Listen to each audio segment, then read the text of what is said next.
All right, we're a minute early, but everybody's giving me that look like, you gonna talk yet? So good afternoon. I looked at last week towards the end of class. I realized the internet was sort of cutting in and out a little bit. Wi-Fi is just not great here this week, apparently. My other classroom was even worse. So what I'm going to do this time, I think the tail end of last lecture got cut off for the online version. So I'm just going to record it in addition to the live stream thing. So we can hopefully deal with that if there's some issues. You'll have reference there as needed. Anyway, we're going to pick up where we left off, essentially, but how are you guys doing? Doing all right? Yeah? Okay. All right. I will get a homework assignment posted for you shortly. And today what I want to do is talk about tracer tests and how we characterize what the flow is like in the reactor. And really my goal is for you to have a good understanding of the big picture of it. There are some calculations we can do, and I've selected a problem in the book for this homework assignment on this particular chapter, chapter 2. It really is just a pretty straightforward formula, but the derivation is a little more complex. So I'm not going to go all the way to the derivation, just to kind of show you and point you in the direction how you would derive this sort of stuff. So I don't want you to get too bogged down, despite the fact that we will include some derivation type of stuff here. Really what we want to know is how long water has stayed in a given reactor. And what are the flow characteristics like through it. So we talked about this last time. We can do computational fluid dynamics potentially. That has some costs for computer stuff. Sometimes we might just want to stick some dye and watch it go, right? So we'll pull up that video again, take a look at that.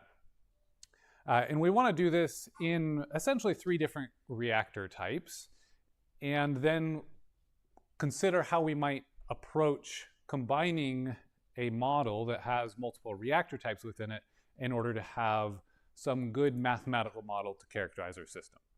For example, if we look at this little reactor someone built, they were adding a dye. It looks like they're adding a continuous amount of dye, so this is a continuous input. We'll talk more about that. And it's flowing, and we see that it crosses this corner and then comes through.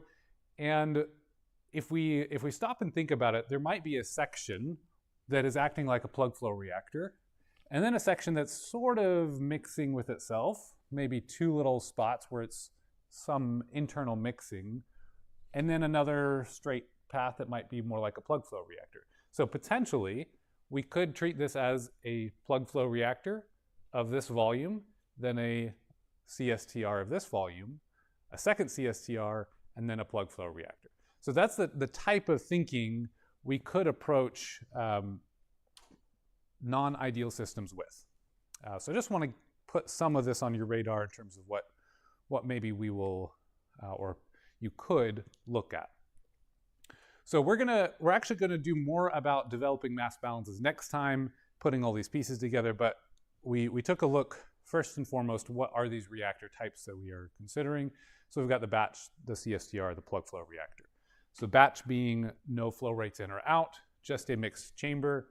An ideal one is perfectly mixed. A non-ideal one, maybe you have some dead volume somewhere that is perhaps not really any mixing going on in the corners or something like that. And then therefore your effective volume for some reaction with your reagents would be more limited. It's not occupying the whole volume. So some considerations like that. In this scenario, you'd have an accumulation rate that's equal to whatever reactions are happening because you have no other sources or sinks of your stuff. Now, we will talk later about what we call steady state. You can perhaps achieve a steady state if you have some growth and some decay at the same time. But if you have a net growth or a net decay, you will never be at steady state in a batch system, because there's no other way to add material there or subtract it. Steady state is referring to when we define some control volume, how much of a given species, C, let's say, some concentration, is in there, is that steady? We could have a flow-through system like a CSTR. Let's go ahead and look at. In this case, we can easily have a a change in concentration across the reactor, but a steady amount of C in the reactor.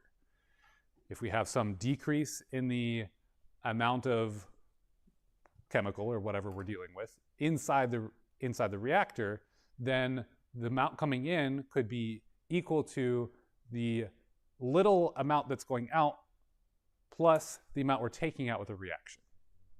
Okay, so inputs are equal to outputs in terms of increases and decreases of what's happening inside here, but that means we can have a steady amount of treatment happening, removing some contaminant. So we'll talk more about that and putting the math to this accumulation is equal to input minus output plus reaction. And we've already done a little bit of it, just kind of the big picture. But today I want to focus more on how do we know what the characteristics are like. Once we send some water through and it's going to go out, how do we assess that? How do we understand that with these tracer tests and residence time distributions? So we'll also look at plug flow reactors, and these ideally are quite simple. If you put some tracer in, you don't see it until our time equals the residence time, and then boom, it's all out, or it's completely coming out. However, they're not always ideal, and we'll take a look at that. Okay, so hydraulic residence time, mentioned it already, is really the crux of this, this task, is to understand or to characterize what is that hydraulic residence time, how long does it take before our water makes it through the system and reaches some input effluent, okay? And again, this is tau. This is going to be our volume overflow rate, V over Q. If our volume and flow rates are in cubic meters per second, this will be in seconds, right? It could be any time value, but this is going to be our tau. Later, we will take a look at a value. It'll be T with a bar underneath it to describe how long the tracer stayed in there on average. And that'll be kind of the realistic and practical how much came out in reality versus the ideal in theory, the tau. Okay, so later we'll talk about this, but tau will be theory or theoretical, and this guy we can use to describe the reality from a tracer test. Okay, and I think if I didn't show you this video, did I show you this video? The thing flowing? Okay, I think I've got that link here, so I'll pull it up in a few minutes. If not, I'll go find it. It's just, you can see the dye flowing. It's not that special, but it's something to look at. Okay, so a residence time distribution. What are we talking about here?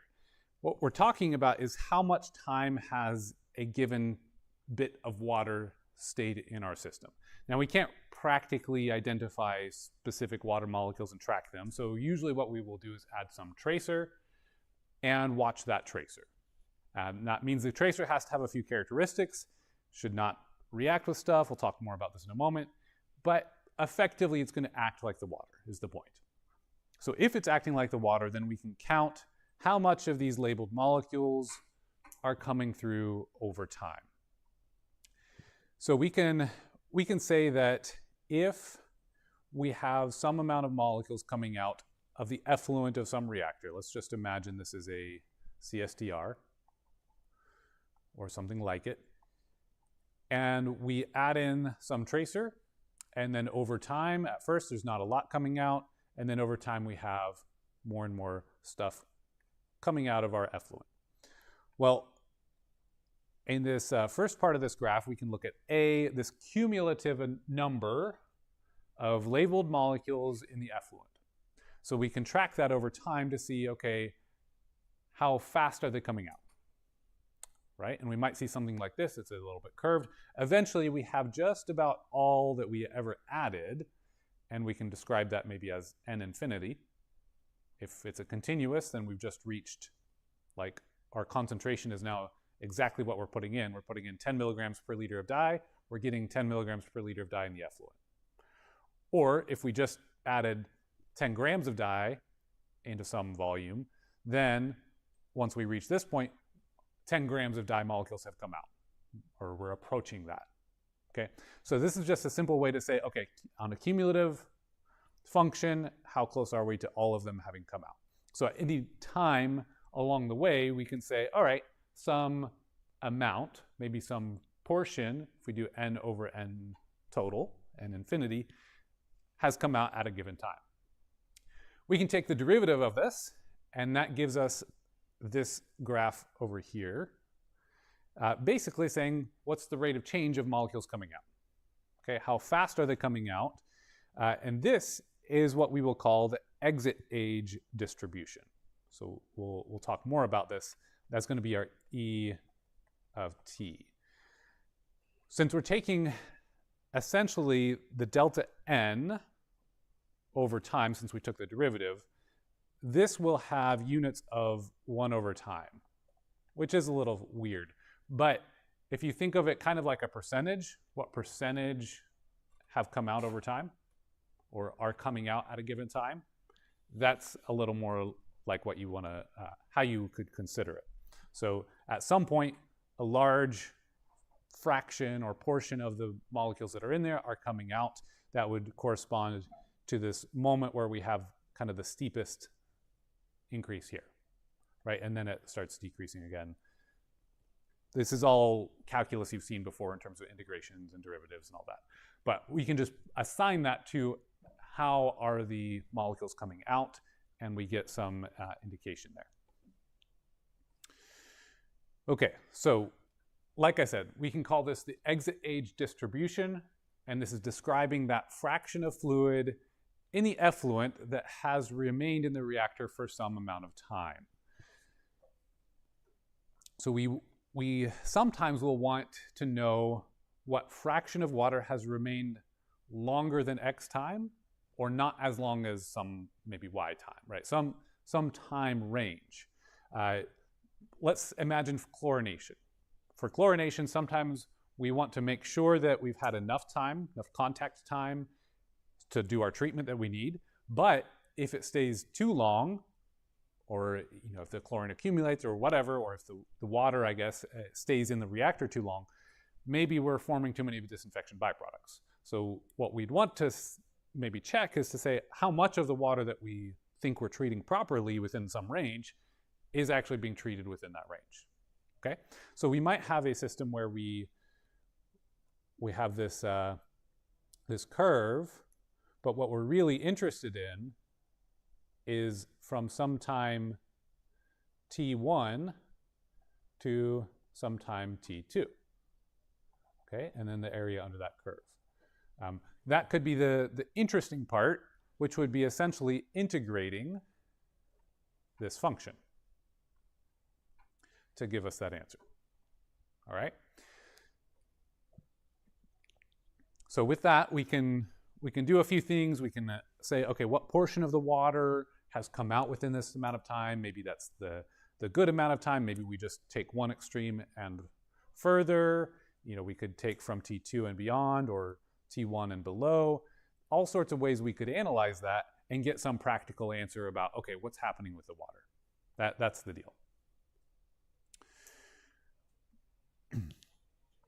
Okay, now if we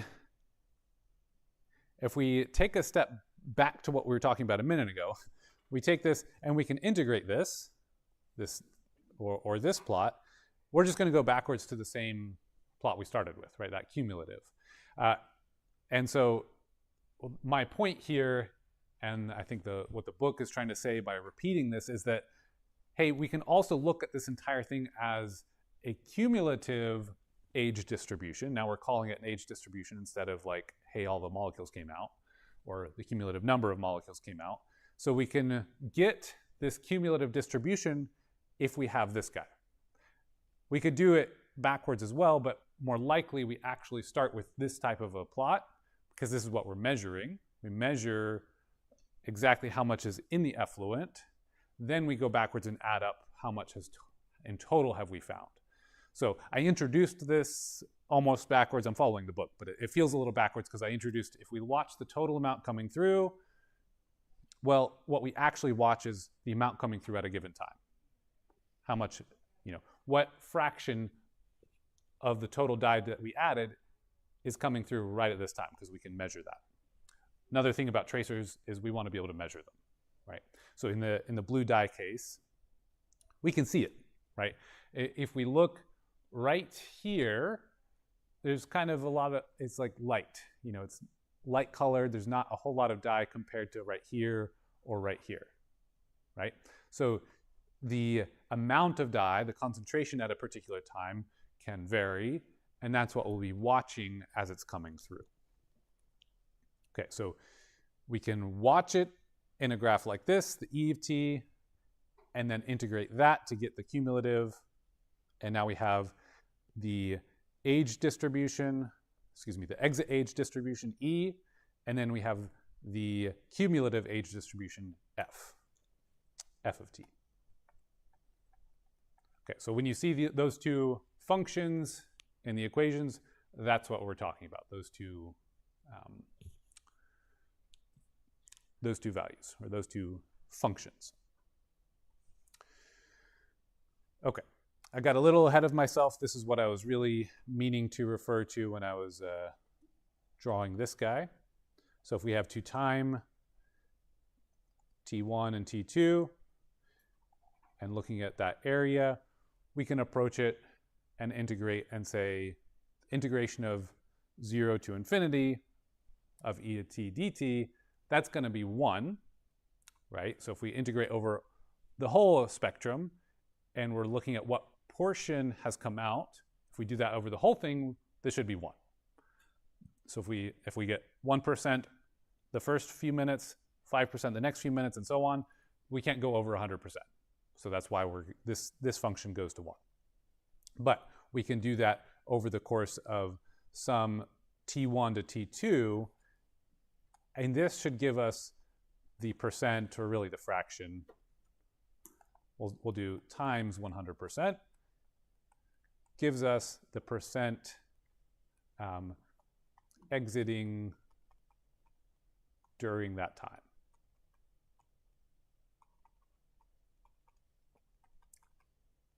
Something like that, okay?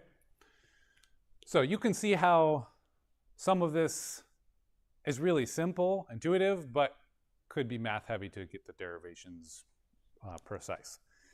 And if we had to model this starting from like what exact reactor shape do we have, that's not so convenient as let's just make an observation and then interpret it based on those observations. Okay. So all that said, f of t is essentially the integration of the e of t from 0 to some time t. So if cumulative, we would look again like this. This is kind of the summary here.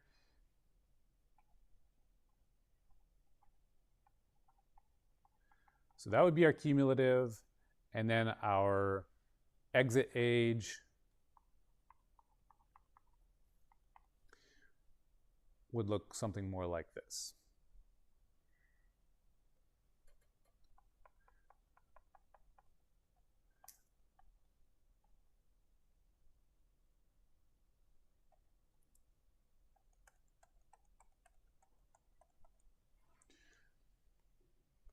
All right. All of this, by the way, is summarized in one nice figure, and the book takes several pages to kind of elaborate on all of that. So if you are needing to know more, definitely take a look. It should be page 31 of our book. Okay, and again, the cumulative number that's come out, we can simply count the amount that has come through at every given time point, add it all up, there we go. And then we can convert that to cumulative age if we divide the data by the total amount that we ever added, n infinity. Okay, does that make some sense? All right, good. So about tracers. Well, what do we want them to do? And you can see somebody's performing a tracer test in a river here. You see he's basically dumping a bunch of dye. And it probably looks like it's going to be a terrible thing, but all this pollution. But there are some dyes that are not too much of a problem for fish and wildlife, and there are some things we could consider we could potentially do in even drinking water systems. So in this case, I think this molecule here is one of the rhodamine molecules. I don't think it's B. It might be rhodamine 6 or something like that. I forget which one exactly. And that's probably something like what he's adding there. So we want something that's going to match water's behavior in terms of the hydraulics. So we don't want to add something that's more viscous or buoyant or something weird like that. If we found some particle that was matching water, maybe that could work, but usually we'd want something dissolved. We don't want it to be reactive so that it could be created or destroyed or adsorbed to stuff any differently than water would act.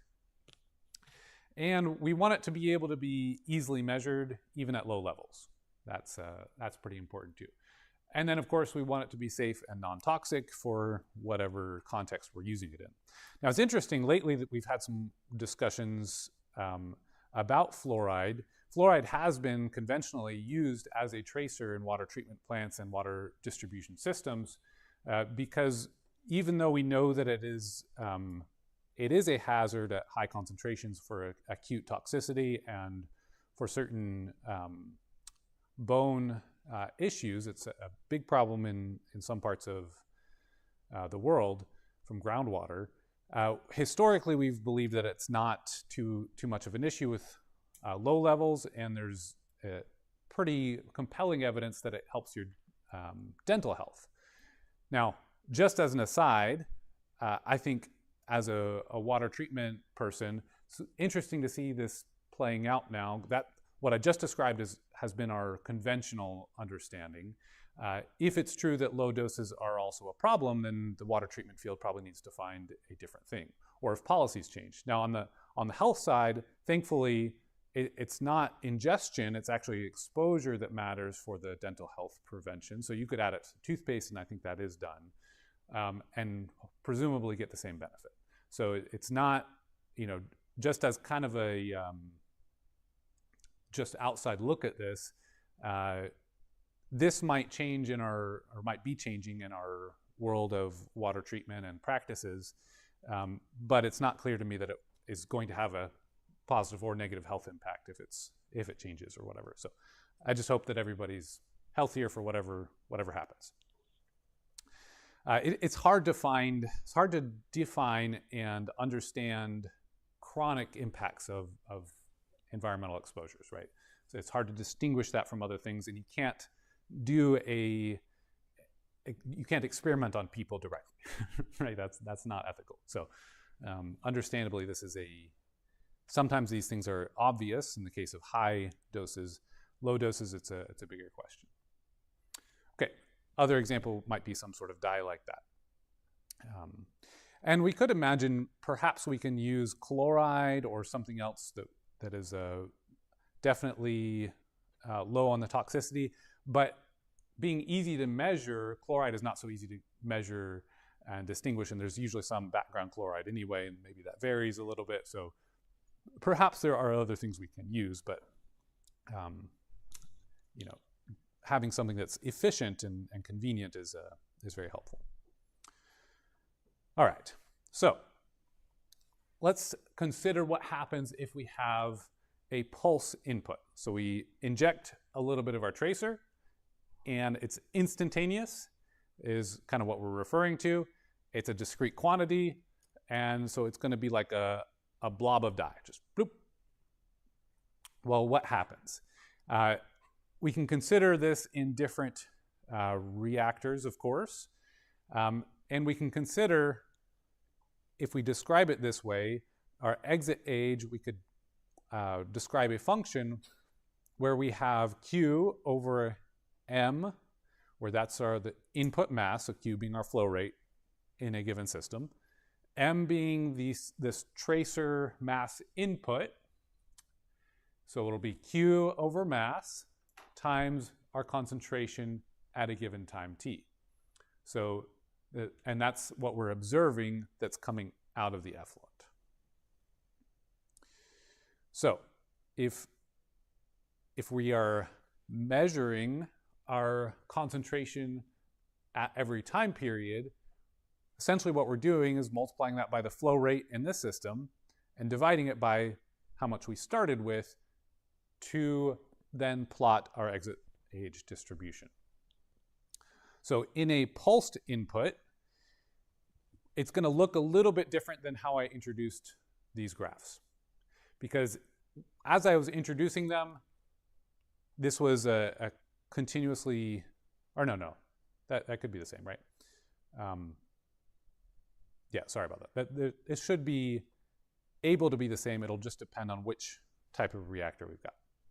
So if we have a pulsed input, this function will, like the type of reactor will affect what this function looks like. If we have a completely mixed system and we put in a pulse, then we immediately start with a fairly high concentration. And if we looked at the concentration profile, and that's what's in my mind right now. So if we looked at the concentration versus time, it would look something like this.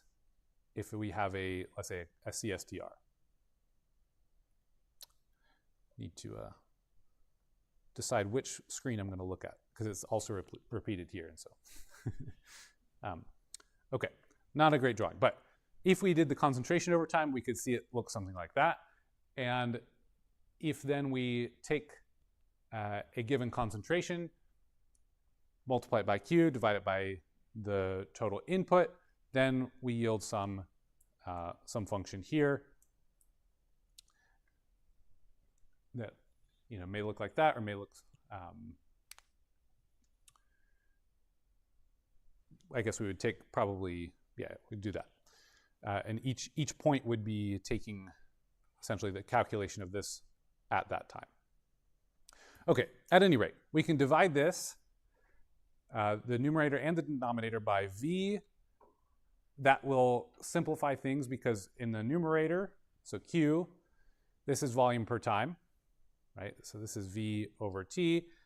And in the bottom, if we divide a mass by a volume, we get a concentration, right? So mass over volume is a concentration.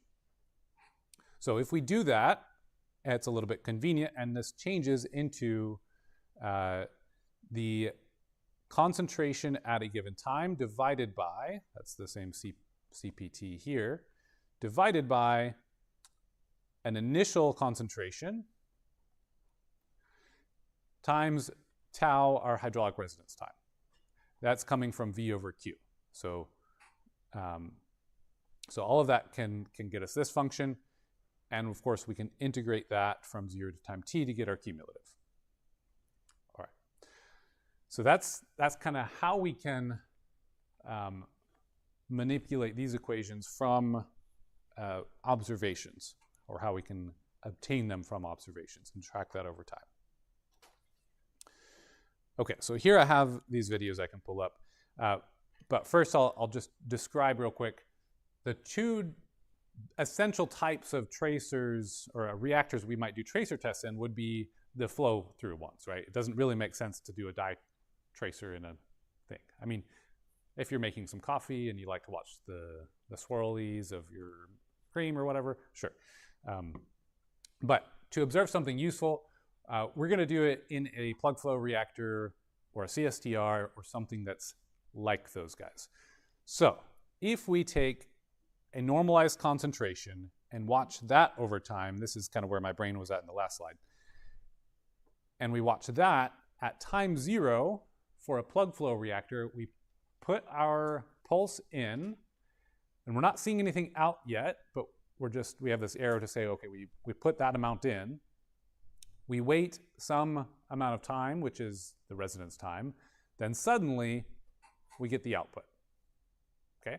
So if water's, if our hose, hot water in the hose sort of idea, suddenly it gets cold, right? Suddenly that water makes it out and it's there. So in an ideal system, it's a on-off switch, right? As soon as that water has reached that time point, boom. In an ideal reactor, that's what it would look like. For an ideal CSTR, and this is what I started describing earlier, I was ahead of myself, as soon as we add some, we have some coming out. So as soon as we add any tracer to it, because it's well mixed, the effluent is already discharging some because it is perfectly mixed. That's in the ideal systems. So in the ideal system, if we take this, just write this up. If we take at time 0 this pulse, immediately some of it's coming out, and we watch that over time. By 1 hydraulic residence time, we have allowed some of it to come out, but certainly some of it's still hanging out there. It's going to take some time to flush it all out. Okay, so let me pull up some of these.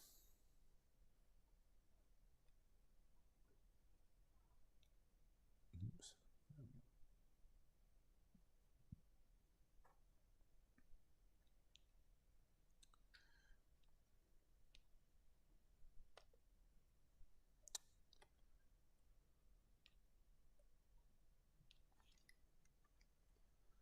Let's get them all loaded up and then I'll bring them over there.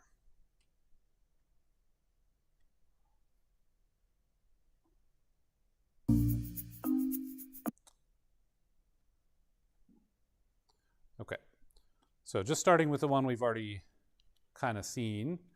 This is just what it looks like if we let this animation play. I'm just going to speed it up a little bit.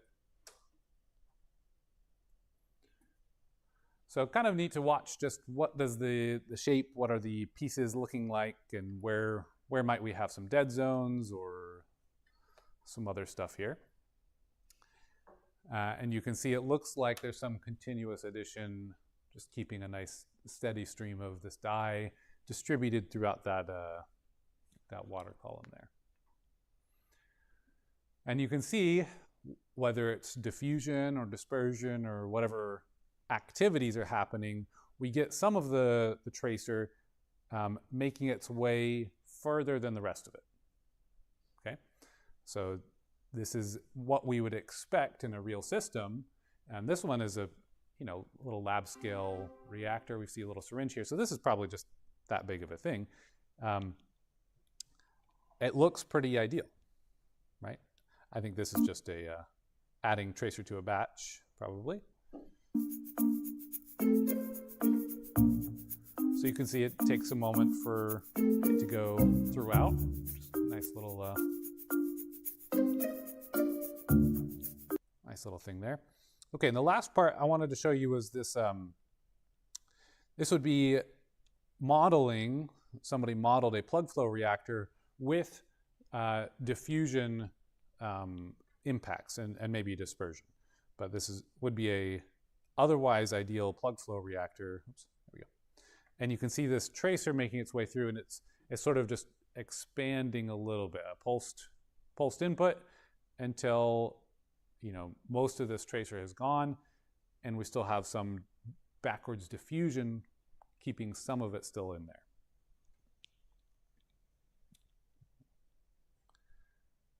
Okay. So hopefully I don't get in trouble for sharing those. All credit to those people who made this. All right. So wanted to kind of bring a little color to all that. So then one of the questions is, well, what does this look like if it becomes not so ideal? And in the case we just saw, this particular tracer test and the plug flow reactor, we might expect to see something like part of it coming out early and then a longer tail, because we saw how long some of it stayed in there. There was no way for diffusion to cause since it's not mixed from back to front, there was no way for diffusion to cause the tracer molecules to get to the front very early, just a little bit early, right? But it was there were enough impacts keeping it delayed there that some of it might tail a little longer. Not as long as the CSTR, of course, but just a bit longer. Okay, so, oh, and one more here, coffee. Keep reminding you about coffee.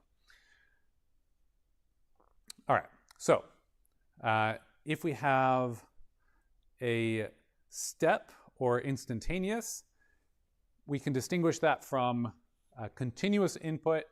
And again, this is going to go back to whether or not we're just adding a bit or if we are continuously adding it. And in terms of the math, it's not terribly different, but of course there's going to be some differences. So for continuous here, we have C of t at some C at some time t would be equal to f at t times C in plus 1 minus f at t. Let's see.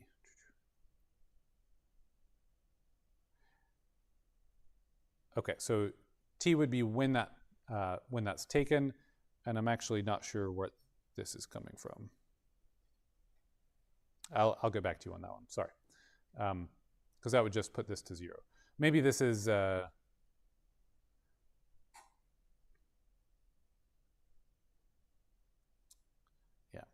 I'm sorry, I don't remember why we're multiplying part of this by 0. That might be an assumption that starting with nothing in there, but I'll have to get back to you on that. All right. Anyway, we can develop these equations, and again, I'm not really too worried about walking you through all the derivations, just showing you what these are about, and you'll have a problem on the homework to say, okay, hey, let's calculate given some residence time, or given some observation, what does that mean about the residence time? And we're going to keep it a bit surface level here. All right, so in the step input, again, the f of t would simply be the integration of e of t over the time of our tracer test. All right, so in ideal reactors, we've looked at this once already with that first slide. Essentially, there's a few ways we can look at plug flow reactors on kind of how we're doing the math for them. Since we're taking this infinitesimally small plug, there's actually a few ways we can look at it. We can look at it as an individual CSTR that is well mixed within this plug, but this delta X is really small.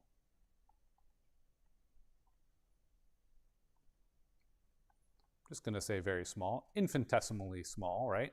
How we do in calculus. And if this is the case, then we have an infinite number of these in series.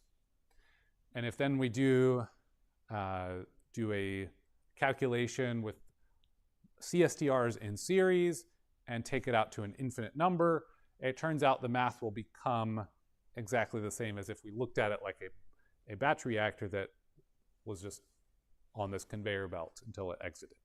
Okay, so the math can work out in a few different ways. Another way to do it would be to move the frame of reference. Again, the book has a lot of details on this. I think that some are more useful, some approaches are more useful than others if you have to account for diffusion, dispersion, things like that. So it is pretty interesting, the different theories you can take from it. But at the end of the day, you're looking at some length of your reactor, you're going to have some diameter, you're going to get some residence time accordingly given the flow rate, and when you add some tracer, if it's an ideal reactor, you're going to have nothing coming out until you've reached that residence time, then it all comes out. If anybody's ever done any sort of chromatography, you'll notice anytime you're doing some sample, essentially when you start your experiment or start your sampling, you've injected maybe some chemical, it's going through some sort of column, and then eventually it comes out. And part of the goal here in chromatography is this is essentially a plug flow reactor, perhaps might be to slow some molecules down, slow them more so than other molecules, or let them go faster than other molecules, achieve some separation, and manipulate the residence time of particular molecules. So they would not be good tracers because they're not tracing your solution. So very similar concepts there, and then in chromatography, typically you're integrating underneath that to see how much sample, how many molecules have come out, right? So it's actually something that maybe you've seen before and hadn't really thought about. All right, then in the CSTRs, like I mentioned, we could have this concentration at a given time point divided by the initial and track that over time. We could plot it with residence times. How many residence times does it take? Might be convenient. We could take the integration, or we could integrate that and get, or linearize it to get the natural log, and then we have a nice linear profile. So just essential characteristics of what's happening, how stuff is removed. In a CSTR, since it's completely and perfectly mixed in an ideal reactor, at every given point in time, based on your flow characteristics, your residence time, some portion of your substance will be coming out at every point in time. Therefore, if you started with 100 and you're removing 20% every minute, first minute you'll go down to 80 approximately. Then you'll go 20% of that, which is not going to be a difference of 20, it's going to be 20% of 80, right? So your rate will slow as you get rid of more and more stuff. Theoretically, there's always some portion of it left, because you can never, you can always dividing by some fraction. That practically that's not really true, but you get the point. Okay, so what happens then if we have non-ideal reactors? That's where things get interesting, and that's where this whole topic becomes more and more relevant. So what I hope you can see from this and from the entirety of this lecture is that when we have non-ideal conditions, that's when our residence time distributions become pretty useful to see how close to an ideal, or because our math is falling apart because we can't just do V over Q or something like that, what is our residence time effectively, so we can design our process according to reality instead of what we were hoping. So if we see this, the top left here, this input concentration, or this, so input concentration, even the input of our tracer is not perfect sometimes. So maybe that's what the input looks like. And then we get an output, or I guess maybe a better way to look at that is maybe we measure here, and then we measure here, okay? And so what we're measuring at the start is almost a pulse, but not quite.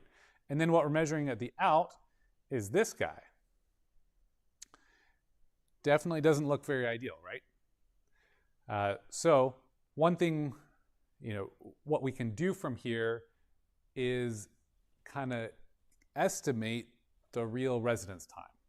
Or we can say, okay, well, what portion of this has received X amount of time? So there's several different types of analyses we can do. Maybe we select some part of it to say, all right, well, this stuff just does not have enough time there, so 5% of solution is just not going to get treated. Is that okay? How do we navigate this so to make sure that's okay? So you might imagine that assembling these curves and then doing the integrations or finding areas under the curves, this is kind of how we would work with a tracer test to give ourselves some operational control. Sorry, I meant to erase that too. Let me just go ahead and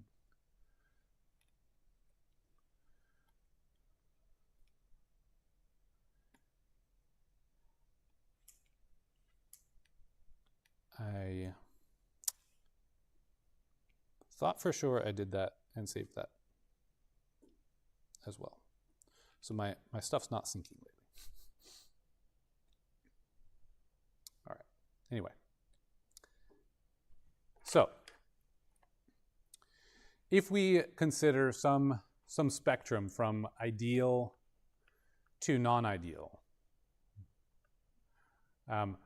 one way to consider for a plug flow reactor we might actually consider that this is more like a spectrum from a plug flow reactor to a CSTR.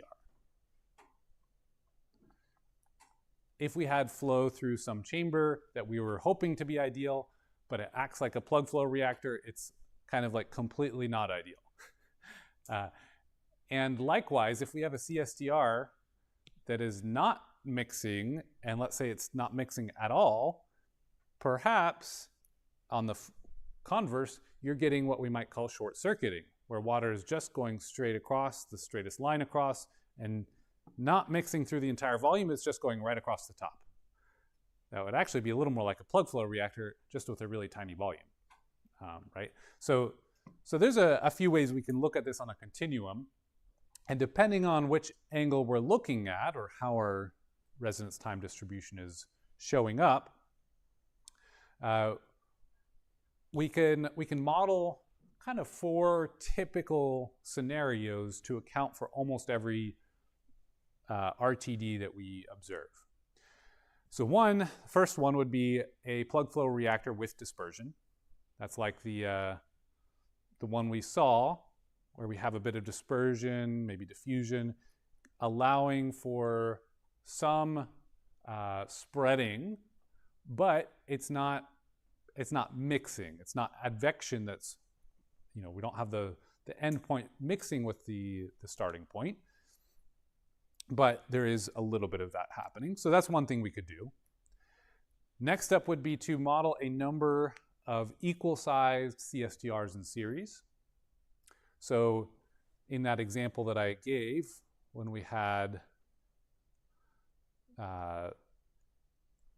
this chamber where we had flow going in here and out here, maybe we would say, well, this is approximately chamber 1, seems to be pretty well mixed. And in the video, honestly, it was not very, you could see it's not mixing too much. So the one in the video was pretty good. But maybe we have a system that is not performing that well. Maybe the water is flowing faster, there's more mixing. And maybe we'd say, okay, here's number 2, call that well mixed, 3, that portion, and 4, something like that. Right, so we could do a series of well-mixed reactors and of well-mixed flow-through reactors, and use that as a way to say, all right, it's not a perfect plug flow reactor, but we can, if we segment it off into smaller volumes, treat each of those as a CSTR, we get somewhere between. Because remember, a plug flow reactor is essentially an infinite number of CSTRs. We will be able to see that. I'll show you kind of how we get towards that when we derive some mass balances for that, or maybe in the next slide. Okay, maybe we do some combination. Okay, so maybe the best way to do it would be to combine some plug flow reactors, some ideal ones. And in this case, what we're doing is we're using ideal CSTRs to mimic a non-ideal plug flow reactor. So we could mix and match. Maybe we do a network of several in parallel, some in series. Maybe we do multiple inputs. In certain cases, that might be helpful, and possibly multiple outputs. So given some reactor condition, if we have some residence time distribution that we're trying to mimic, we can use these as tools to say, all right, well, mimicking reality with a mathematical model is tough, so I'll just mimic it with some combination of ideal reactors. That simplifies things quite a bit. Okay, so if I can imitate, that, again, this little raceway demonstration with 2 ideal reactors, great, compared to trying to do my computational fluid dynamics or something, right? All right, so one example would be dispersion. Looks like I have one more video. Let's check that out. Or this might be the same one. Okay, we've already seen that. So thinking about that video again, if we have, we can take a look at some value of how much dispersion is happening with our residence time distribution. So here in A, we have some dimensionless concentration, some portion of the concentration over some distance, how much is coming out. If our residence time looks like this, with some unit of T over tau, so at some given time point over our residence time, if we see most of our stuff coming out early, that would mean we don't have a lot of dispersion, right? The later it comes out, the higher that number, we have more and more dispersion. Did I get that backwards? So at some time, if that's when our stuff is coming out, when this is 1, no, I think I had that backwards. So if this is 1, that's closer to ideal. Okay, so let's see. Yeah, okay, I think I was just describing that backwards. So we can take our experimental data and fit it to some model and say, all right, how close are we getting our fit? And perhaps we build a model from some combination of these to make an attempt to say, okay, in one model we're getting this, another model we're getting this, but our data shows over here, right? So we can mix and match until we have a model that's as close as we can reasonably get. And distance, by the way, this dimensionless distance, it's going to be very similar to looking at time through a plug flow reactor, since our flow is simply going through. All right, so I wanted to elaborate on this concept, the CSTRs in series. And to do so, I'm actually going to jump ahead of ourselves a little bit, because this is what I was going to cover next time, and talk about what does the mass balance look like for one of these.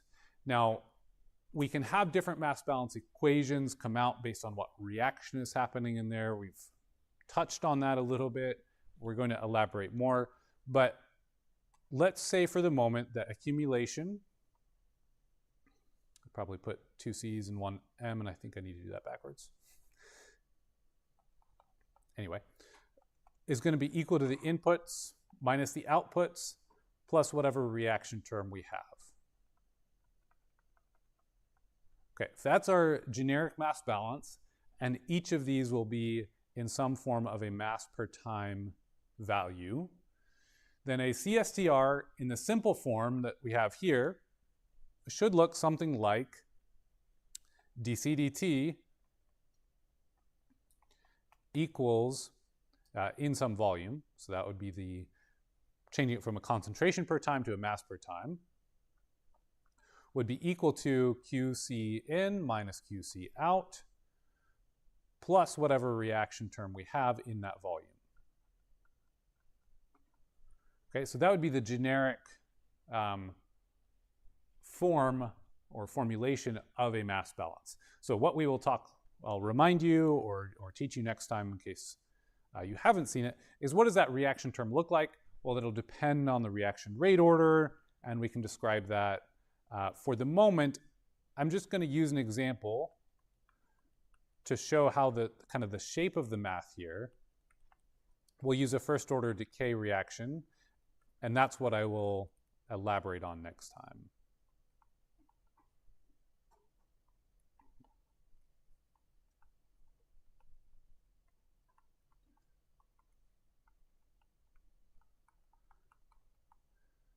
So for one CSTR, what that will look like will be, and we're also going to say at steady state. And that's going to tell us that this V dc dt is not changing, is 0. So our concentration is steady, the total amount of our concentration in here is steady over time. Or the total mass of the stuff in there.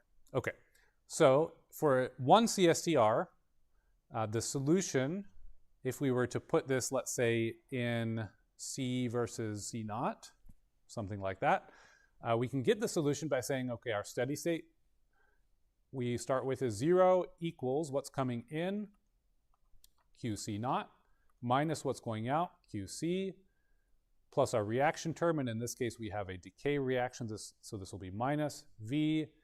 I'm going to put in some rate constant and C to the 1 power because it's decay.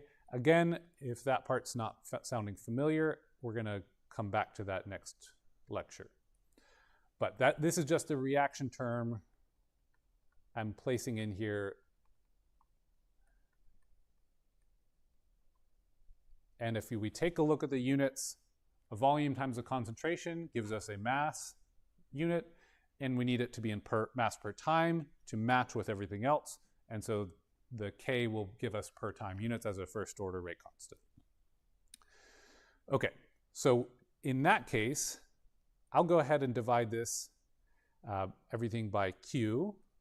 So 0 equals C naught minus C minus tau, V over Q is tau, Kc. We can then solve, if we take the C terms on to the left side, that would be C minus tau Kc equals C naught. I'm going to divide everything, or factor out, the C's. So we would have C times 1 minus tau K on the left equals C naught. Now, maybe I want to as a difference between, or a portion of what's coming in versus what's going out. So C over C naught tends to be pretty convenient. So I'm going to rewrite this and say this is C over C naught equals 1 over 1. Did I get a? I did. I need to add this, right? Should be plus. 1 plus tau K.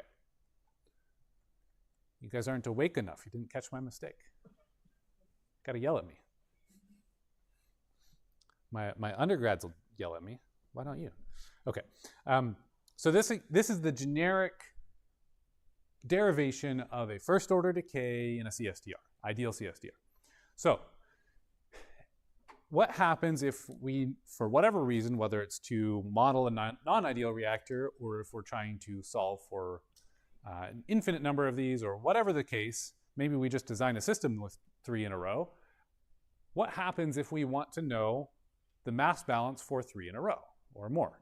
Well, one thing we can do is to say, first of all, the Q stays the same.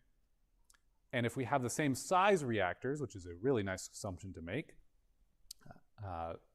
for equal size, so we're just going to highlight that, that's one of the assumptions. What we can say is that tau stays the same in each reactor. So tau 1 equals tau 2, and so on. And we could say we have a C0 coming in, a C1 leaving the first reactor and entering the second, a C3, 2, if I could count, that would be good, C3 and C4. Okay, so we're just saying, okay, initial is C0 or C naught, then to C1, 2, 3, 4. So really what I want to know is C naught over, C4 over C naught.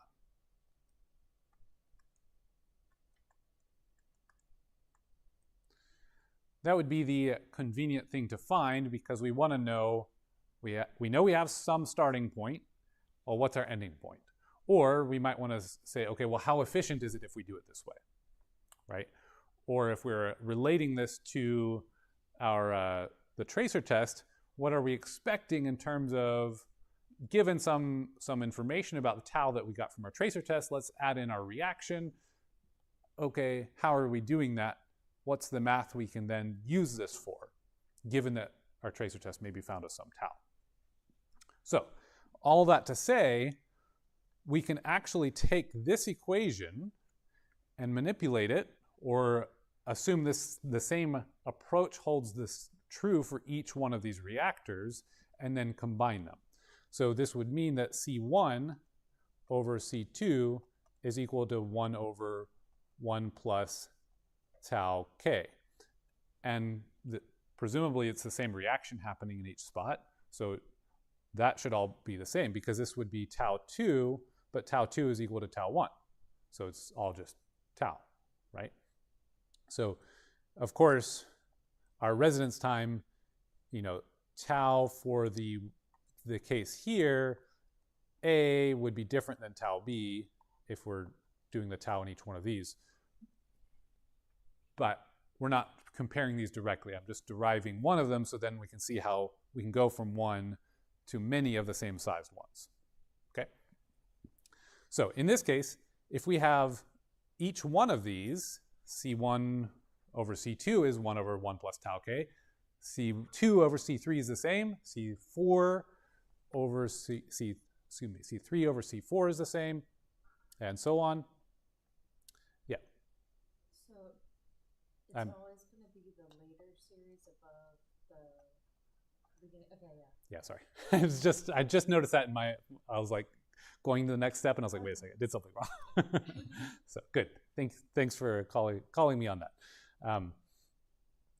All right, so yeah, it should be the later one. So this, what I initially derived as C over C naught, we could also write simply as C1, right? In the generic sense, when it's just one isolated, we usually just call it C because that's what's going out. We could call it C effluent or whatever. But we could backpedal and say we could call that C1, or I'll just add it here. But yes, it should be the out, what's coming out over what's coming in, which makes this step actually possible. So in order to find that, we could write this as, hey, I can find this if I know C4 over C3, and multiply that by C3 over C2, and multiply that by C2 over C1, and that by C1 over C naught. And what you'll see here is we have an equation for each of those, and it really would actually come out to be 1 over 1 plus tau k to the 4th power, assuming they're all the same size.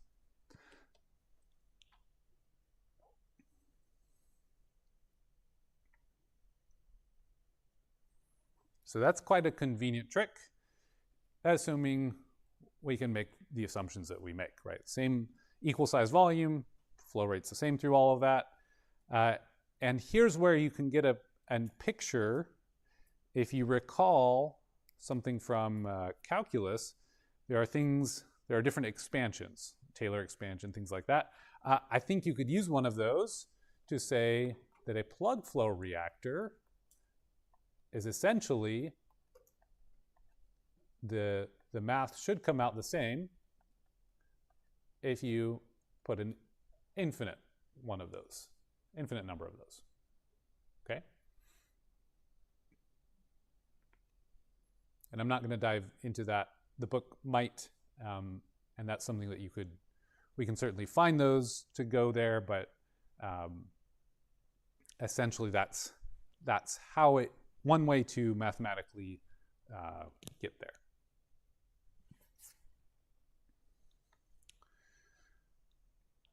All right, and that would essentially be, for a first order decay, that should give us C over C naught equals e to the minus k tau, if we were to put that out. All right. So my hope is, and you can tell me if this is correct, that you can kind of see how we can manipulate a few of these in series if we had to, right? And how that's convenient compared to trying to figure out, okay, well, 50% of this is coming out at this time and blah, blah, blah. This is a neat way to handle it mathematically, right? Because if we just had a square there or something, and we can dissect our reactor that's not working as well as we thought it was and just dissect it into 4 fractions of equal size and then model it, and we now are getting a much closer answer to, with our residence time, we're matching it much more closely. Okay, that's a lot easier to handle. Does that make sense? All right, great.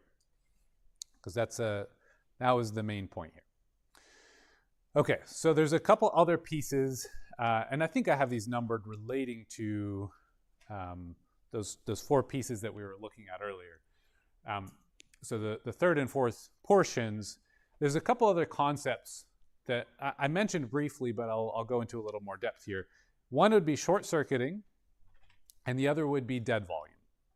So short-circuiting would be the scenario where if I put a couple tubes in my water bottle here, going in and going out, you might think to yourself, if I was trying to design this in a smart manner and have good mixing, either I'd put a big stir bar in there and sit it on a magnetic stir and have it going real fast, or at least I would put the input up here and the output down here, so that obviously it can't just go straight across, the fluid just can't go straight across the top and out, right?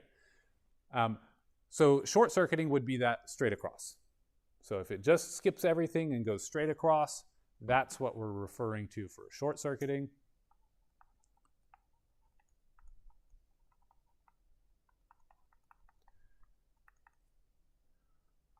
Let's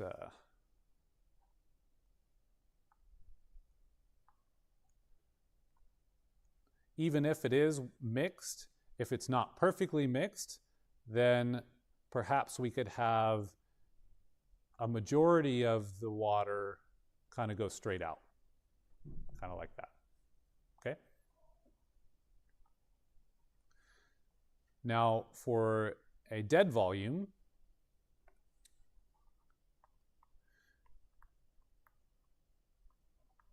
a dead volume would be a little closer to what we saw in that video of the blue dye, where some parts just aren't getting, even if it is somewhat mixed or whatever, it's just not exchanging with the bulk solution.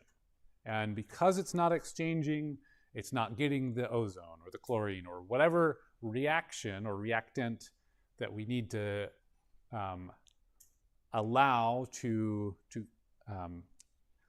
be in that volume. That part of the volume is not effectively useful because our reactant is never there. It doesn't show up there. And so effectively, one thing you could maybe model or see is that if you have a reactor that's, even if it's like pretty close to ideal, you might find that your hydraulic residence time is just simply quicker, smaller than you'd expect. And if that's the only problem, maybe you just have some dead volume, okay? And that would show up in your tracer test in a pretty typical manner in terms of allowing everything to speed through a little quicker.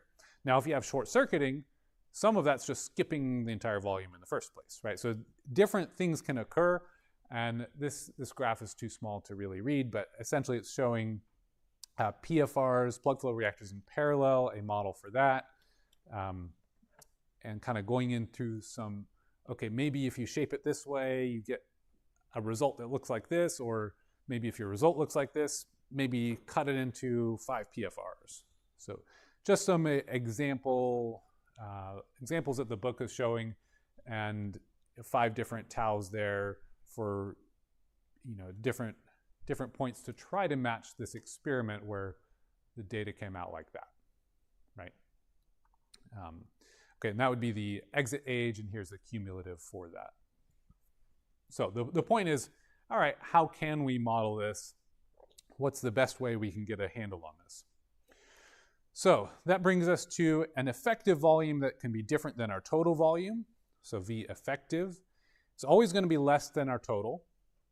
So we can't gain volume by having a non-ideal reactor. The design volume is the ideal reactor. The dead volume would simply be that difference. What we find as the effective residence time, and that corresponds to some V over Q, and we know our Q. That doesn't typically change. So we can find our effective volume, and to find our dead volume, it's just the difference. All right? So V dead, it would be V total minus V effective. So here's that mean detention time of the tracer, T average, T bar, however we say that technically. So this mean detention time of the tracer, this is what we observe as the hydraulic residence time. So this would be in practice, whereas tau would be more like the design, like we said earlier. So we can calculate this by saying V effective over Q divided by V total over Q. So the design over the flow rate compared to, so effective volume over flow rate divided by the total volume over flow rate. Then we might find some fraction that is dead space. So what portion of our volume is effectively dead? You know, you're dead to me, wastewater treatment plant. What portion of it fits that, right?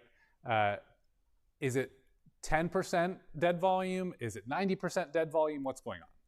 Okay, so we can calculate that with 1 minus V effective over V total.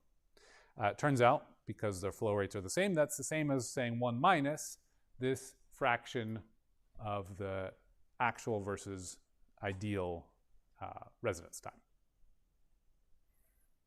Okay, so a few relatively simple things we could put our hands on and say, here's how to design or how to navigate that. Does that make sense? Good on that? All right. So, and again, I think in fact, I know, had a similar problem on Tuesday, and I thought I was more careful and cleared it all up. But I did add a couple slides to show some equations where these particular guys are coming from. So I will add these back into the slide set and also just show you them. It's not a big deal. I was just wanting to elaborate a little bit on how we can use some of these pieces. So, and in the future, I'll be more careful with making sure everything's saved and uploaded before coming to class. Anyway, this T over tau concept can be quite useful and can give us some indicator or some benchmark to say how ideal is it, or in practice, what is our value in reference to common practice? How close are we to best practices in the industry? You know, if we have a reactor that is X efficient or is, 87% dead volume, okay, maybe you didn't do a great job designing it, or maybe there's maybe it got to that point and that means that some maintenance is in order. There's different things we can interpret from different of these T values. So for a plug flow reactor, an ideal one, this value should be 1 across the board, and CSTRs, these values that we calculate or could calculate from these concepts might change. So I think I'll have a little bit more on that for you next time. Again, I apologize. But that's what I'm going to leave you with for the moment. And my hope is that this is just kind of a big picture look. We could grab a couple of equations and take a look. I think there will be probably one problem on all of Chapter 2 for you to solve. And it's more the context and what is this whole thing about in terms of tracer tests and how to look at reactors. Okay, so we'll see you on Tuesday. You said that there'd be a homework? There will be a homework before exam 1. I'll get that posted pretty soon. It's not like it's uploaded right now. No, it's not uploaded.